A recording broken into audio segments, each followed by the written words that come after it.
Voici l'un des artistes contemporains les plus intéressants. Olafur Eliasson est fasciné par les éléments de la nature et l'environnement.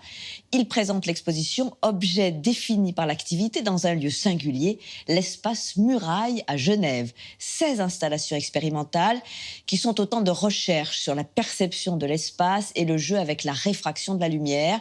Elles font du spectateur un coproducteur de l'œuvre. Sabrine Kasbaoui est allée voir le célèbre artiste danois pour sa seule télévision française. Direction Genève, à la rencontre d'une des plus grandes stars de l'art contemporain, Olafur Eliasson. En 2015, avec son exposition Contact à la Fondation Vuitton à Paris, ce Danois de 50 ans avait fait vivre aux visiteurs une chorégraphie de lumière, de forme et de reflets. Puis à Versailles, en 2016, il révolutionnait la perspective du Grand Canal dessiné par André Lenôtre avec sa chute d'eau monumentale. À l'espace Muraille de Genève, il expose 16 œuvres, dont 7 inédites. On y retrouve sa fascination pour les éléments naturels comme l'eau et la lumière, mais aussi son intérêt pour les idées de perception et d'expérience. Les matériaux m'inspirent parce qu'ils offrent de multiples interprétations, et en particulier les miroirs. Le miroir est très différent en fonction de qui regarde. Et ce qui est intéressant avec cet objet, je pense que c'est très simple en fait, c'est que, simultanément, alors que vous regardez dans le miroir, ce n'est d'ailleurs pas forcément vous que vous observez.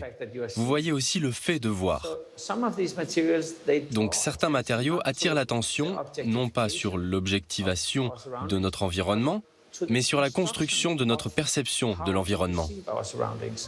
Parmi ses matériaux favoris, la boussole, symbole d'orientation et d'espace.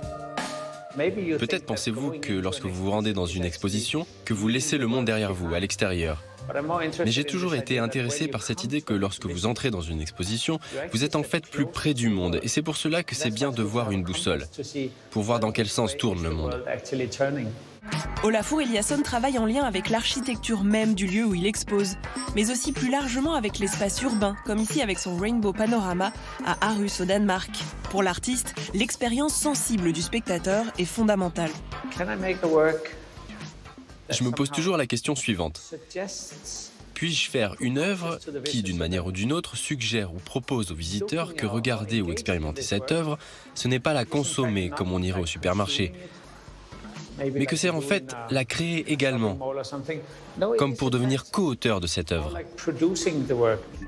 Fasciné depuis ses débuts par les phénomènes naturels et leur perception, Olafur Eliasson crée Beauty en 1993, une installation d'eau et de lumière qui rend visible le spectre lumineux. En 2003, il installe un immense soleil jaune sous le plafond de la Tate Modern à Londres. C'est le Weather Project. Autant d'installations qui le conduisent à poser la question du changement climatique en 2015 avec Ice Watch pendant la COP 21. Comment percevons-nous le défi du climat? Les gens ont dit « Oh mon Dieu, la glace est magnifique, elle produit du son, c'est en fait très réel. » Et ensuite, ils ont posé leurs mains sur la glace, ou même leurs joues, et ils ont dit « C'est très froid. » L'expérience physique associée au récit de cette fonte des glaces et au contexte du sommet du climat à Paris, ça rend les choses vraiment fortes. J'ai toujours été intéressé par une question. Comment stockons-nous les souvenirs? Je trouve passionnant d'explorer la mémoire qui repose sur l'expérience sensorielle plutôt que celle qui est seulement cognitive. Et je suis très curieux du fait que nous savons ce qu'il y a besoin de savoir, mais que nous ne l'avons pas encore expérimenté ou ressenti dans notre corps. Nous sommes plus enclins à réagir ou à changer nos comportements après avoir vécu une expérience physique forte qu'après avoir lu un journal ou les réseaux sociaux. Inspiré par les sciences sociales et politiques, l'idée du collectif et de l'expérience partagée traverse toute l'œuvre d'Olafur Eliasson. Où ressentons-nous la collectivité?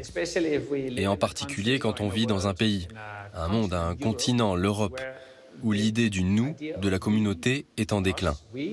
Je pense que l'idée de la collectivité, du partage, est vraiment fondamentale pour le succès de nos sociétés.